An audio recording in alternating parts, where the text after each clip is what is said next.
man there trying to stop Drogba getting himself into further trouble.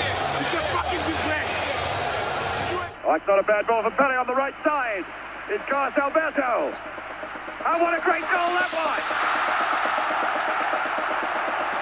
Carlos Alberto! Maradona just walked away from Huddle then. Maradona out and Maradona! They're appealing for offside. The ball came back off the foot of Steve Hodge. And Maradona gives Argentina the lead. The England players protesting to the referee. De halve finale komen. Ik heb opeens zo'n gevoel dat we in de halve finale gaan komen. Met het balbezit voor Frank de Boer. Frank de Boer speelt de bal. Heel goed naar Dennis Bergkamp. Dennis Bergkamp. Dennis Bergkamp neemt de bal aan. Dennis Bergkamp.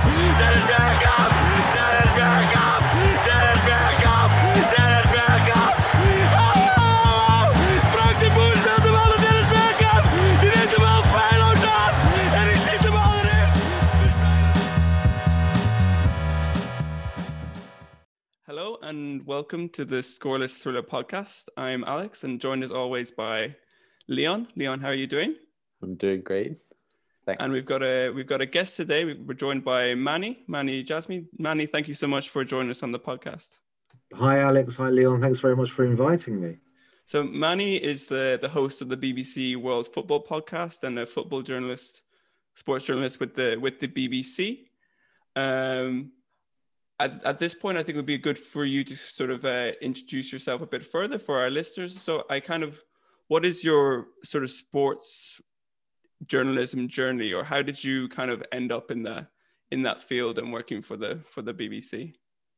Well, I've been a journalist for almost 20 years now, and I was freelance for the first half of that, combining sport, or mostly working at the BBC, combining sport with other issues. But I've been working exclusively on world football since 2011, and I've been a reporter on the programme, I've been a producer, and now I'm lucky enough to present it. Yeah, from what I really enjoy about listening to the BBC, like to the World Football podcast, is the sort of variety you get from week to week. You know, when I tune in, I don't know whether that's going to be about Namibian football or it's going to be about Brazilian or something else. You know, I just think the variety. How do you sort of try to bring those stories together? What is your kind of thought process when you kind of source the different stories that you want to cover on it? Well, our aim is always to tell people something they don't know or they might not know. So we avoid really talking about the Premier League or the Champions League or the Big Five leagues. We do sometimes, but very rarely. So we won't go into depth about Frank Lampard getting sacked this week. We won't go into depth about Liverpool's problems and all that stuff, because the program's called World Football. And luckily for us, in terms of telling people something they don't know, most people concentrate on the list of things that I've told you that we don't want to talk about. So that gives us about 99% of football to work with. And so it's just a question of being tuned in to what's going on in the world, and just having a. It's not a sort of thing you can. I don't think it's the sort of thing you can do if you're not really, really interested in it personally. To just go there and sift through football in low profile areas of the world. You really have to want to know and care about what's going on in the corners of the football world that don't have a light shining on them all the time. Luckily, I am that interested.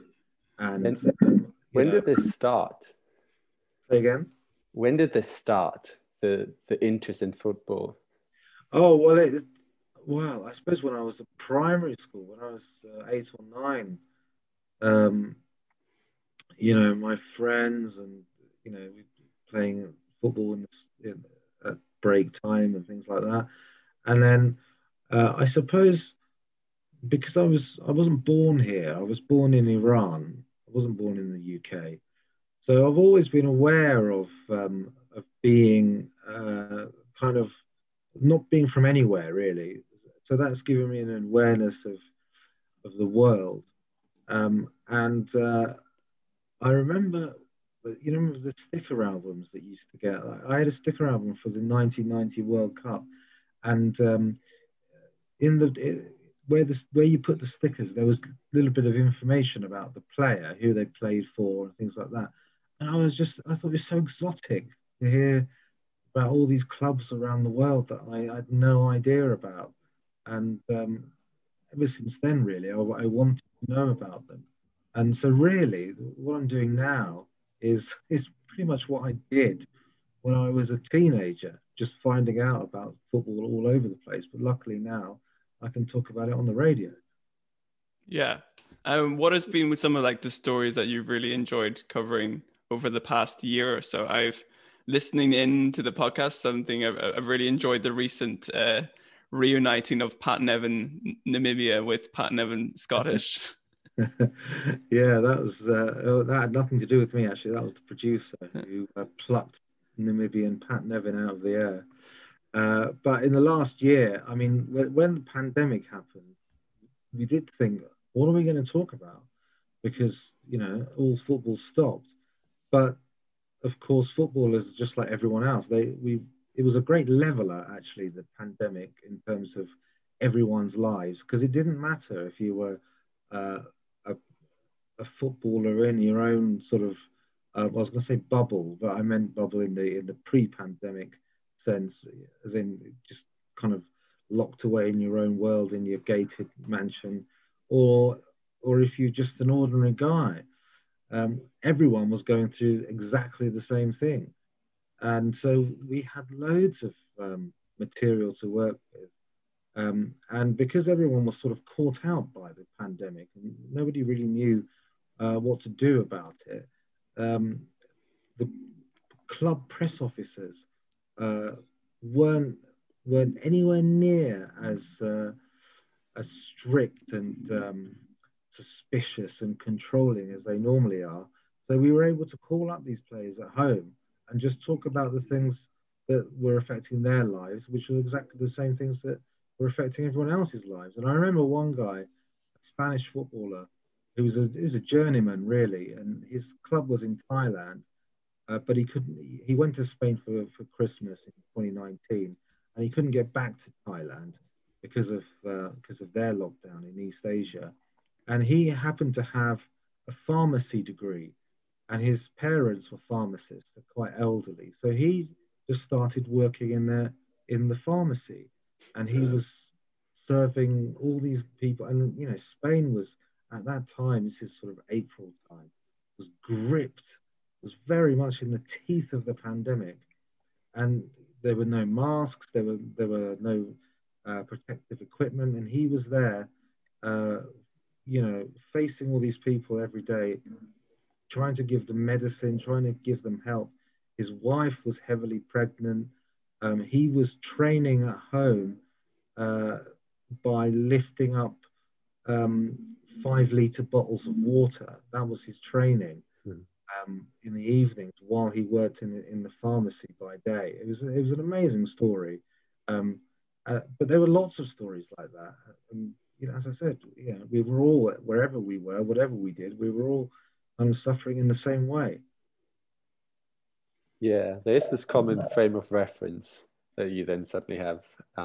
But there is also some sort of difference, right? Because the big leagues, for example, in England or Germany, they can afford to have testing all the time and to invest in the infrastructure to create this kind of safe zone within the stadiums and within the teams, which is probably not the case everywhere in the world, right? That's true. I mean, the picture has changed with testing.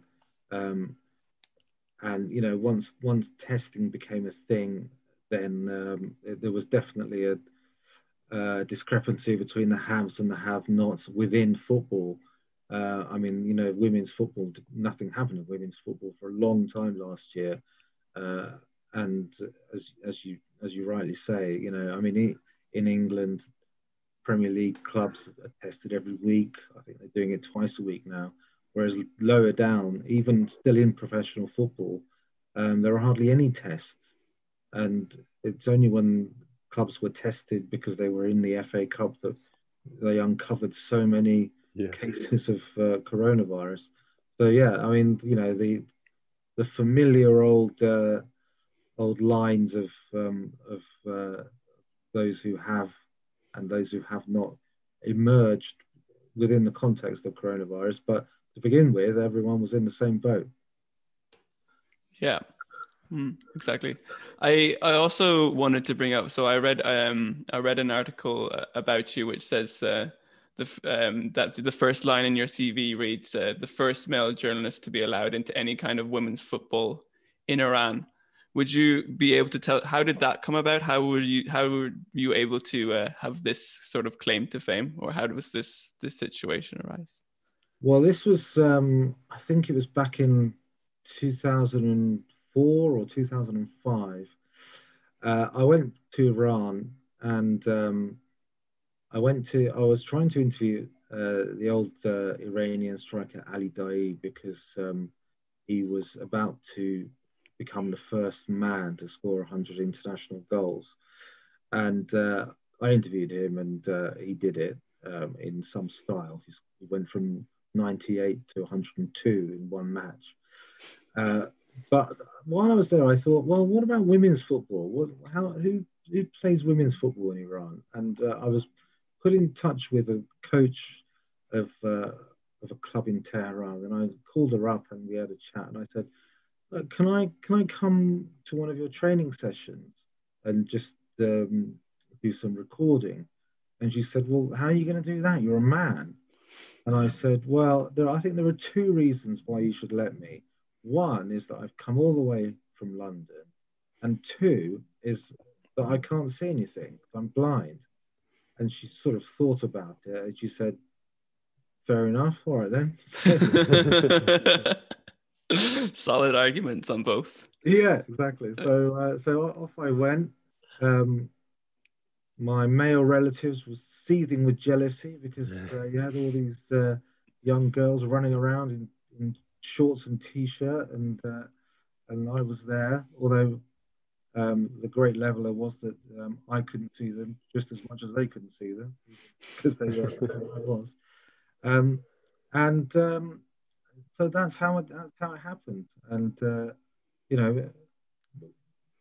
protocols, the coach's personal protocols didn't change. I mean, she didn't guide me anywhere. She wouldn't let me hold her arm. She would just sort of shout. She would walk ahead and shout to make sure I was following her that way, which I quite respected, actually. But nevertheless, there it was.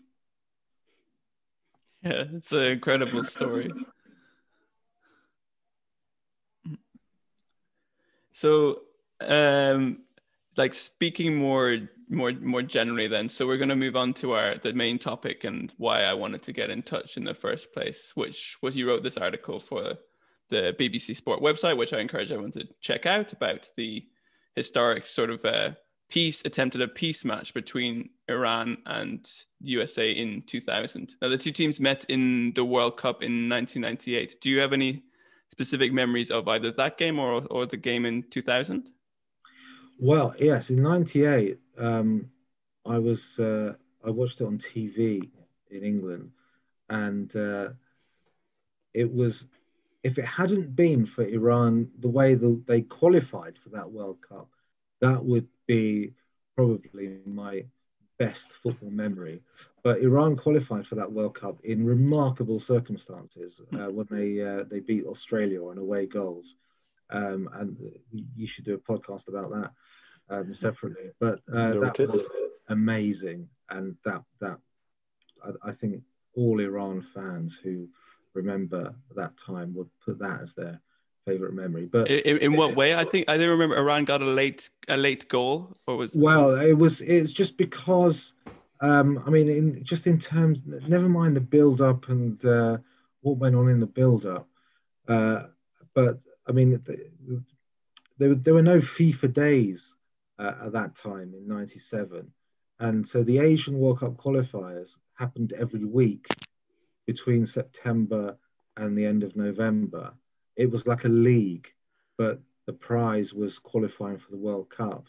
And Iran were at the halfway stage. Iran were top of the group, on course. But then, as usually happened, all put Iranians together for long enough, and they'll all fall out with each other. So they all fell out, and the coach was sacked.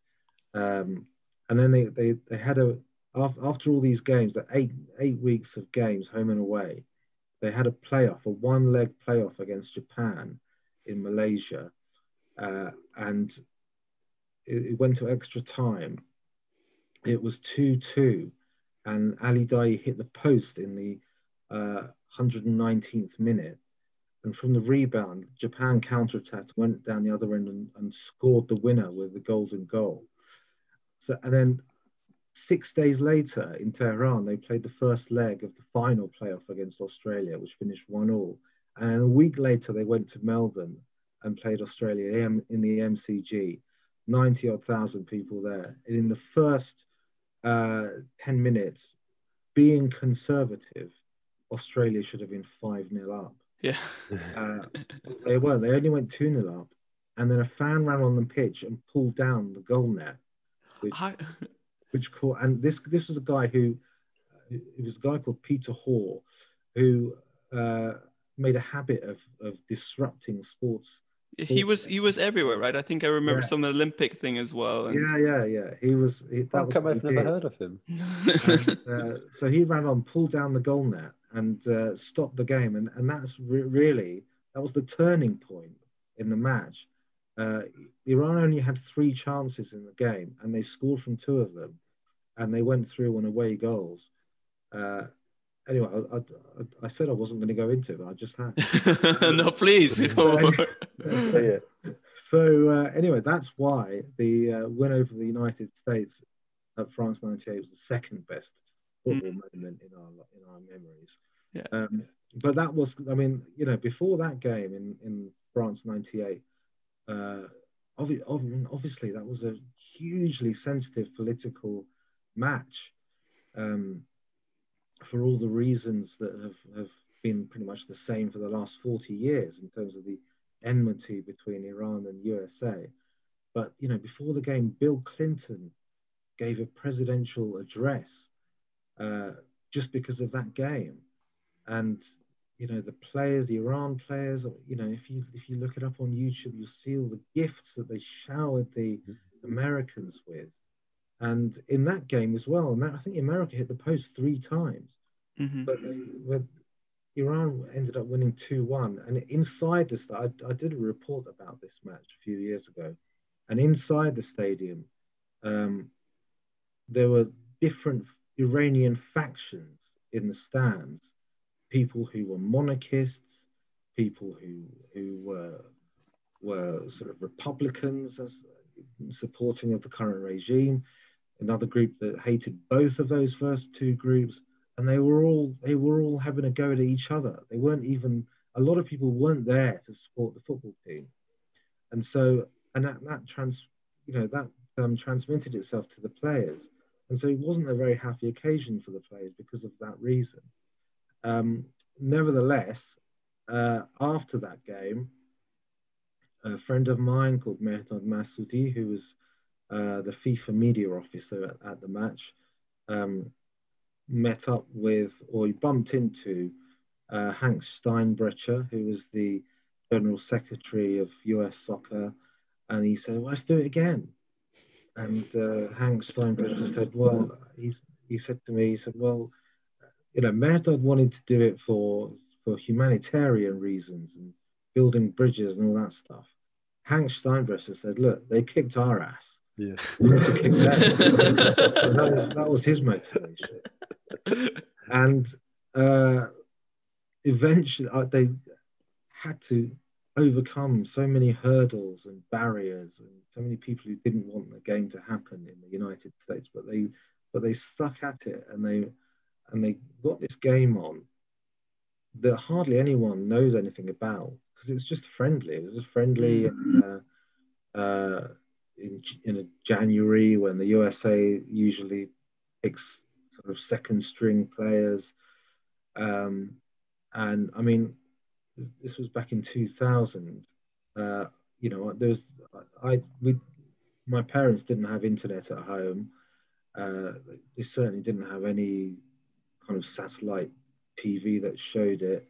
So I knew it was on, but I had to wait a week to go back to university to go online and find out what the score had been.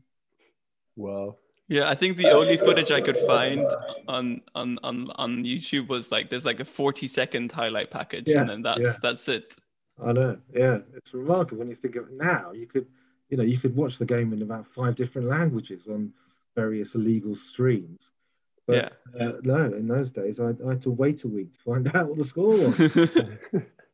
But the people organizing the game, were they like, what kind of effect did they think the game would have? Did they think that it would have actually a major effect on diplomatic relations, or? Well, I think they were really kind of inspired by the World Cup game, because the World Cup game, you know, it didn't change the political atmosphere, but it certainly brought the societies together, a bit closer together, the Iranian and the American societies, because there were so many Iranian fans in the stadium who were, you know, who don't conform, or didn't conform to the stereotype of, you know, hardline Islamic, you know, doer, very sort of cold people that seems to exist amongst, you know, for people who don't know anything about Iranians. So, you know, that kind of broke the ice, really, was for a lot of Westerners in terms of how they viewed Iran. And I think the guys who came up, I think Mehrdad and Hank, who came up with it, just wanted to sort of, they didn't want it to end there. They wanted it to happen again and see what could happen. But the difference was that with the World Cup match, it was the World Cup. It was FIFA's thing. It was in the framework of this behemoth tournament. Iran would never boycott the tournament to avoid playing the USA. Never ever. So it had to happen, and it did happen. Whereas this was just a friendly. This was down to the will of so many different people, and that was totally different. Originally, they were going to play the game in '99 in Washington, but that was a big no-no for the Iranian government. When I say the Iranian government, I'm really talking about the supreme leader, because the president has fairly limited range of powers. You know, everything comes from the supreme leader. And having a game, you know, he didn't want Iranians to go to Washington, you know, the home of the White House, to play there. It was symbolically sensitive. So eventually they settled on a tour, a 3-game tour of California. Iran also played Ecuador and Mexico, and ended with the USA in the Pasadena Rose Bowl. But before they, you know, I mean, I'm saying it like it was just a question of people getting their diaries together and sort of, yeah. But it wasn't at all. I mean, there was an issue of fingerprinting Iranians when they got to America. All Iranians were fingerprinted and photographed, and the Iran side said, no, we're not going to do that. So if that's going to happen, then we're not going to come. So then US soccer had to go to the Homeland Security and say, look, can you waive this? And they wouldn't waive it. And I'm not entirely clear on this because people have been quite coy about how high up the chain of command it went before it was waived. But I think the feeling I get was it went up very high in the US administration to get this waiver. So they got this waiver, and the Iran team who flew to Chicago via Frankfurt, and there's a guy called Tom King who was basically the US soccer's fixer. And if they had a friendly, he would sort out the hotels and all that stuff. And he went to Frankfurt to meet the Iran team, and he got there, and one of the players said to him, who was based in Germany, said that I just have to go and give my key back to my landlord because I'm moving house. Is that all right? He said, what are you on about? We're in the transit zone. If you go out, you won't come back in. What happened then? So, I mean, you have to remember, Tom was there with lots of privileges and lots of security passes. So he negotiated with the security that this guy can come back. But he also jotted down a sort of a disclaimer that if this doesn't work out, it's not my fault. So the player went off to see his landlord, get his deposit back. Exactly. Yeah. Hopefully. I mean, you never know. And then about 20 minutes before they were due to board, the desk said to Tom that half of the delegation, their tickets hadn't been paid for. And Tom was thinking, well, who's going to pay for it? And this was like 2 or 3 in the morning US time. So he thought, well, I can't call anyone. No one's going to answer the phone now. So he thought, right, what's the limit on my credit card? And am I going to get this money back?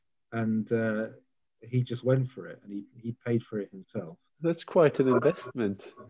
Yeah, I mean, talk about making sure you put the receipt somewhere safe so you can pay it back. So eventually got them on board, and they flew to Chicago, got to Chicago. They were going through customs. First guy in the delegation turned up to immigration, and they said, right, I need your fingerprints. Oh, no. And then the head of delegation said, right, you lied to us. We're going back. We're not staying this. And Tom said, no, calm down.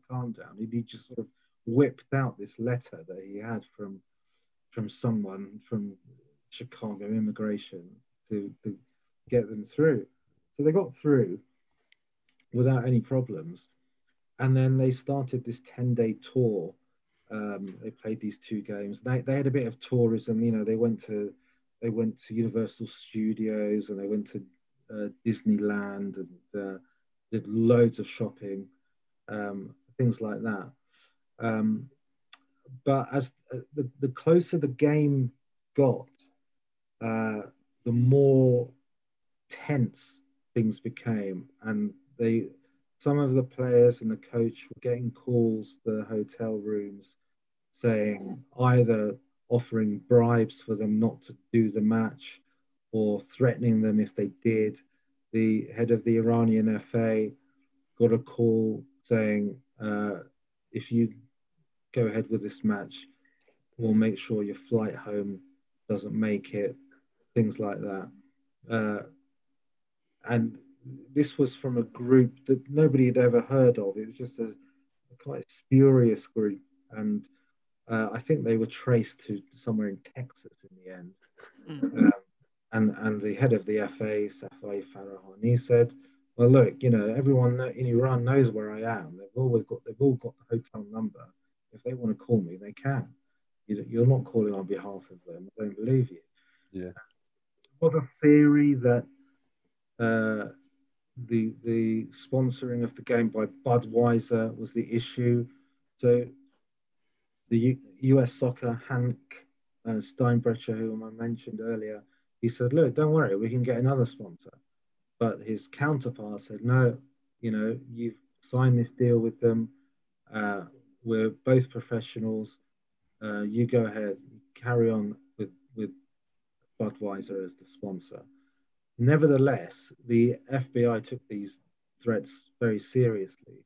So they had a decoy Iran team bus outside the hotel, which they filled with random people and drove off to the stadium on the day of the match.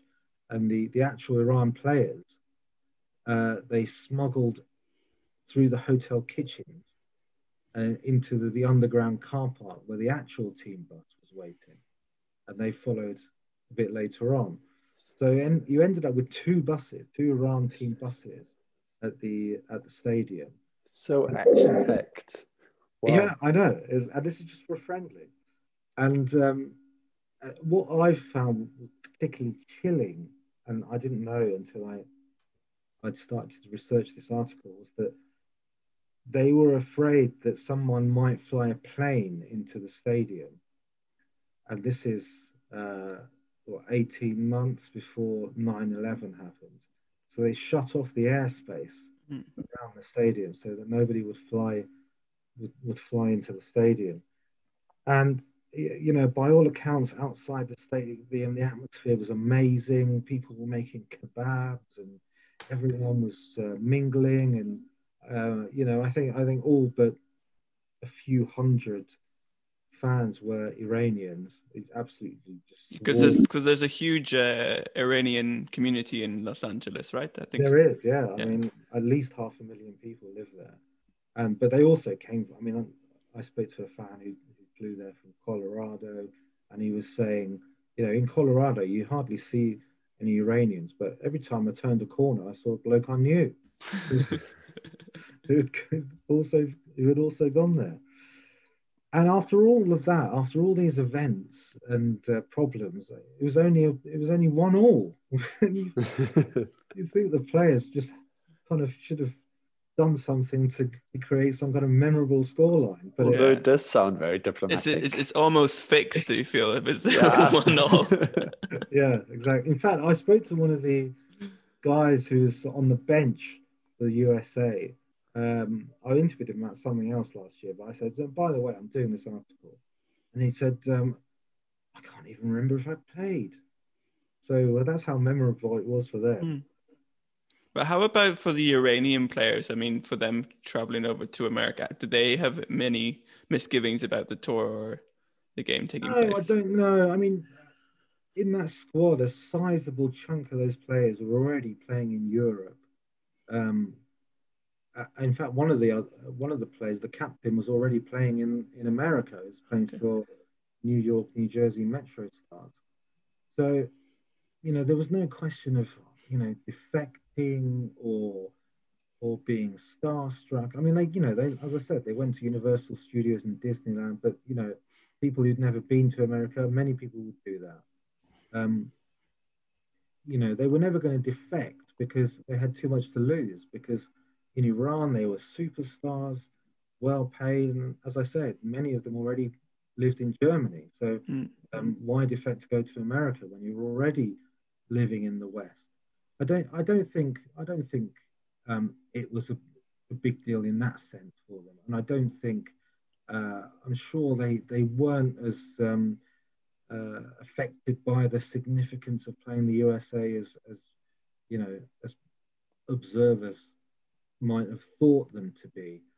And as I say, in terms of the games, they were very low key. I mean, they played Ecuador's under 23s, Mexico's sort of B team, and the B team from the USA. So it wasn't, they weren't games that had huge profile around the world. But they were politically incredibly spicy. But beyond the restraints or the doubts within the regime or within the government of Iran, how were the reaction within the society there? I mean, before the match, but also afterwards, was it even a thing after the World Cup 1998, like another friendly match, or did people actually? Well, I've never heard anyone bring this second game up. Okay. You know, the '98 World Cup was huge.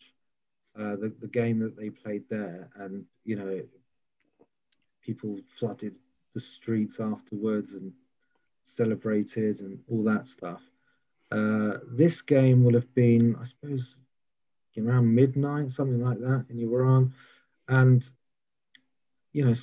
people will remember it happening, uh, but it has no place in their personal histories of Iranian football. It's not it's not in the list of momentous matches that Iran played. Mm. Yeah. As somebody who spent much of your life living outside of Iran, what is your kind of personal or like relationship to the national team? Do you find yourself desperately watching their results, or does it, as time goes by, you're less connected? Oh no, I have my club and I have my national team, and Iran are my national team. You know, I think as time has gone on, I've been less committed to their friendlies and things like that. Partly because they happen in the middle of the day in the UK time, and I'm busy working. But no, I mean, I was in South Korea when they qualified for the Brazil World Cup, and you know, I was choking back tears in the press conference after the match. Yeah. I no, they and in fact, I went to the last World Cup for work, and paid for tickets from a tout to watch Iran's first game against Morocco, and it was an awful game. It was terrible. Iran won right at the end, 1-0, and I did cry then. So no, I'm very much invested in the national team. How are they doing at the moment? How are they doing at the moment since the last World Cup? Well, it's all a bit kind of, everything's kind of ground to a halt because of the pandemic, but they're in a bit of a pickle actually, in terms of qualifying for the next World Cup. They the top two from each group at the current round goes through to the next round, which is the final round. Yeah. They're currently third. The thing that's in their favor is that there are 4 games left, and 3 of them are in Iran. Mm-hmm. But I suppose playing in an empty stadium, that sort of takes the edge off that. Yeah. But yeah, they need to pull their fingers out and stop messing around, because if they're not careful, they'll be knocked out. Mm. From the people that you spoke to about this Iran USA game from 2000, what did they say for like its legacy? Did they feel that it had some kind of impact, or were they just like, oh, it happened and things went on as they had been? I think they recognized that they were quite naive to think that it would have a legacy, or it would have some kind of humanitarian impact, because it didn't.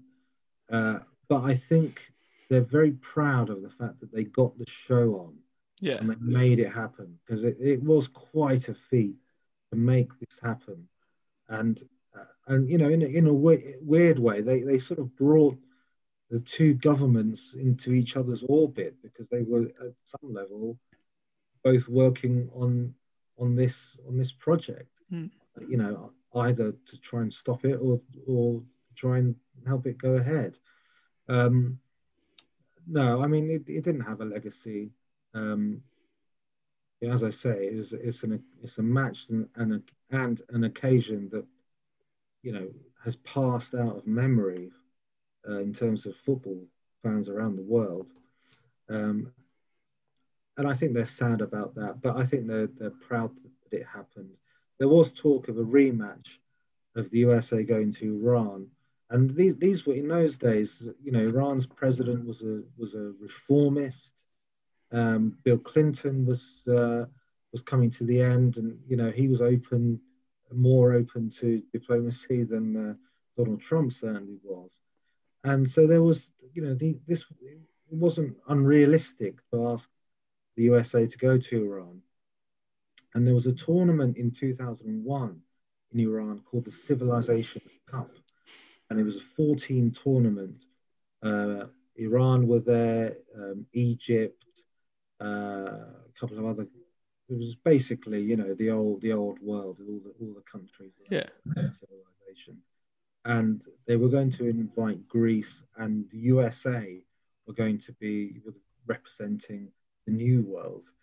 But I think they asked their appearance fee was too high, so it didn't happen. But it could have happened, and there's a sort of outstanding return date that hasn't been filled, and there are still people in US soccer who are working there now, who were working there when this game went on. So it may well be that it's an itch that needs to be scratched for some people, and who knows in the next 4 years if there might be a possibility to make that happen. Yeah, might not have gotten more likely in the last couple of years that this could happen, I guess. Well, I think it's been less likely in the last few years. Exactly. Yeah, I mean, there are whispers that I haven't really been able to substantiate that a game might have gone ahead in Qatar a couple of years ago. But didn't, and then in fact I think the game was supposed to happen last year. I think it was mooted 2 years ago. It was supposed to happen last year, but then the USA assassinated Iran's top general, and they were actually supposed to have a training camp in Qatar this time last year, and all of that was rearranged for security reasons. So it's unlikely, but you never know. Just speaking generally, in your experience of covering sort of stories which deal with kind of, if you like to imagine it, like the diplomacy through football, is there some examples where you feel that it has actually had positive effects, or do you feel like it's usually just the game happens, everyone shakes hands, and then it goes back to exactly how it was before? Well, I think most of the time that is what happens, I'm afraid. I mean, a couple of weeks ago, I spoke to Rildo, who's the former captain of Santos when Pele was playing for Santos, and they were going on all sorts of tours around the world, and he said that they went to Nigeria, and they were a bit worried about their safety because it was the middle of the Nigerian civil war, and the generals met with Pele, and they said, no, don't worry, you'll be safe. We're gonna suspend the war while you play, and then after the game, when you've gone, we'll carry on again. And he said, well, how do I know that's going to be the truth? That's true. And the general said, no, it is true, because all the generals want to go to the match. So I suppose in that sense, football did have some sort of briefly, stop the war for a little while. But politics goes so much deeper than a match or a tournament. That unfortunately, I think it's simplistic and naive to think that the next politically sensitive game that happens will have some kind of lasting impact on the two countries' political issues. Yeah, but maybe if it goes beyond a single game, if it's more about sports in general or football in general, or these huge events that you have when you've got a Football World Cup or maybe the Olympic Games, do you think that on the greater scale they can have an impact on international cooperation, people getting to know people from different areas of the world, of interacting with them? Or do you think they're mostly just used as propaganda tools to show a certain vision that you want to be seen of your country to the world? Well, I think, as I said, the game between Iran and USA in '98 had that impact. It did sort of open people's eyes up to Iranians, and they saw Iranians as being fun-loving and cheering the team on, and being excited about the match, having exactly the same feelings. Yeah, exactly. And a lot of Iranians, had the Iran flag painted on one side of their face and the USA flag painted on the other side. Yeah. So I suppose that did.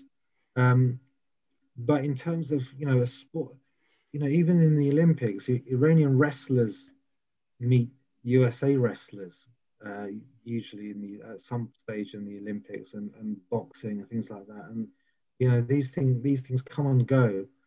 And I'm not an aficionado of wrestling, but one of the USA's biggest names, which is a name that I've forgotten. So that's no worries. He's probably not listening to this podcast. If he's listening, please don't email us. He'll be so offended. I can't remember his name, but I can remember his Twitter feed. His Twitter handle is "All I See Is Gold." Oh, that's a very memorable. Now I see why you remember that one, not his name. Yeah. But he's very flamboyant, very cocky American, and he's been to Iran to take part in competitions. Yeah. And he said, "Oh, yeah, I love Iranians and things like that." But that doesn't really cut through, because you're talking about 40 years of political enmity and suspicion, and just because a wrestler says he likes Iranian wrestlers, it doesn't really make any difference. I've got his name. He's Jordan Burroughs. So That's Jordan Burroughs, if you're listening, please don't come and put me in a headlock, or Manny for that matter. Yeah. Hi, Jordan. Yeah. No, it's true. But I guess the story does tell though that it's always interwoven, right? These sports events, and even if it's just a friendly match between Iran and the US, it definitely plays on different scales and different levels, and you have political actors dominating the turn of events and everything, right? I think the politics affect the fixture more than the other way around, actually. Okay, yeah. Definitely. I mean, as I say, it took a lot for this game that we're talking about to happen. So the build up to it was significant, but the aftermath was pretty non-existent. Although to some extent it is a political gamble, right? You can facilitate the match and make it happen, but then at least that's the idea. You don't know what comes out of it, right? As in the final results and how this plays. Well, there is that. There is the issue of the potential of being embarrassed by losing. I think, as I say, at the time, in terms of this America-Iran game, at the time, the atmosphere was a lot more conducive to this sort of thing. I think, Iran would never play Israel.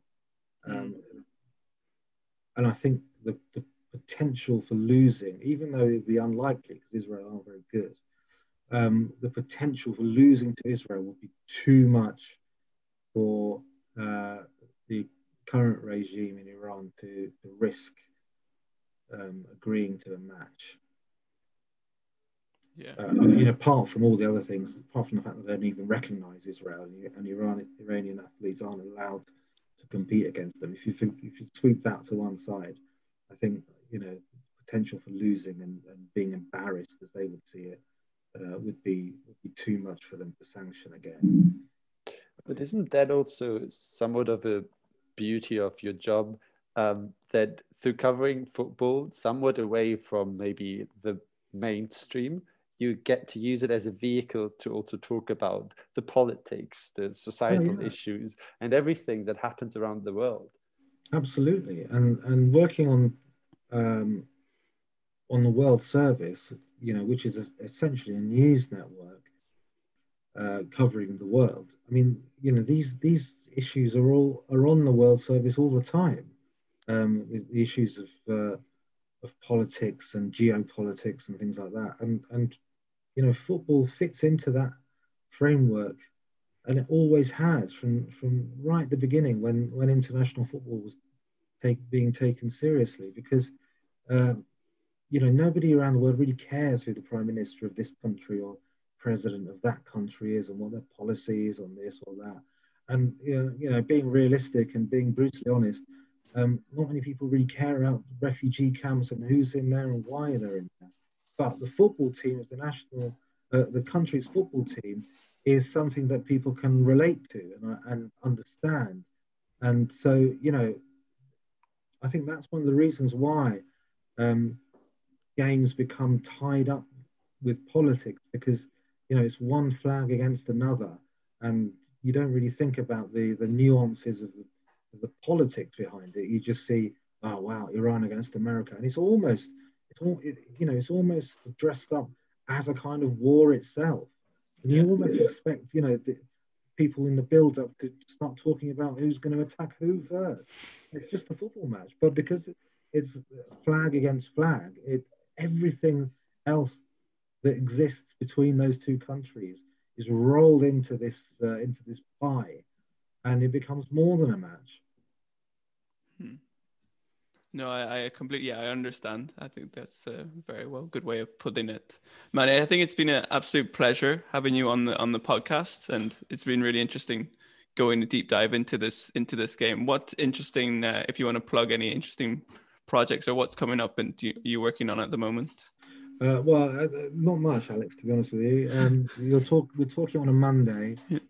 We record World Football on a Thursday, so this question was really better place for a Wednesday evening. We'll call you again then. Somebody's a bit of a crammer, it feels like. It's far too early in the week to know what we're doing. That is a very fair point. Yeah. But how can people find you? What is your Twitter handle? My Twitter handle is at BBC_Manny. And our program World Football is available as a podcast that usually comes out every Thursday evening UK time, and we're on various times on the World Service on Thursdays, Fridays and Saturdays. But if you want to listen to the program, I thoroughly recommend it. Likewise, download the podcast. All right, Manny, thanks so much for your insights and telling us your stories today. It's been an absolute pleasure. Thanks, guys. I really enjoyed it. Thanks for having me. Yeah, thank you so much. This was lovely.